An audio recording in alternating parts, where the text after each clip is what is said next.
ഇന്ന് നമുക്കൊരു sausage roast ഉണ്ടാക്കിയാലോ?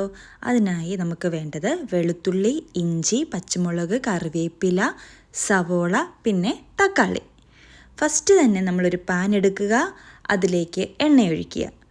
അപ്പം എണ്ണ നല്ലപോലെ ചൂടായി എന്ന് മനസ്സിലായി കഴിയുമ്പം നമ്മൾ അരിഞ്ഞു വെച്ച വെളുത്തുള്ളി, ഇഞ്ചിയും, പച്ചമുളകും, കറിവേപ്പിലയും ഇട്ട് നല്ല രീതിയിൽ ഇളക്കി ഒരു ബ്രൗണിഷ് കളറാവും വരെ ഇളക്കിക്കൊണ്ടിരിക്കുക. ബ്രൗൺ കളറായി വന്നിട്ടുണ്ട്.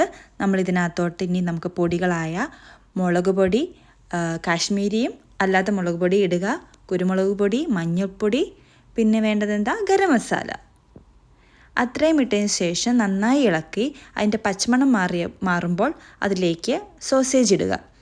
സോസേജ് ഇട്ടതിന് ശേഷം നല്ലപോലെ ഇളക്കുക. പിന്നെ കുറച്ച് വെള്ളമൊഴിച്ച് ഒന്നുകൂടെയും ഇളക്കി ഒരു മൂട വെച്ച് അടച്ചു വയ്ക്കാം. അപ്പോൾ ഇതിൻ്റെ കൂടെ ഞാൻ ഇടിയപ്പമാണ് ഉണ്ടാക്കുന്നത്. ഇടിയപ്പത്തിൻ്റെ കൂടെ കഴിക്കാൻ സോസേജ് റോസ്റ്റ് നല്ല ടേസ്റ്റാണ്. ഇത് നമ്മുടെ സോസേജ് ഇവിടെ റെഡി ആയിരിക്കുകയാണ്. അപ്പം നമുക്ക് നല്ല ചൂടുള്ള ഇടിയപ്പവും സോസേജും കൂടെ കഴിച്ചാലോ?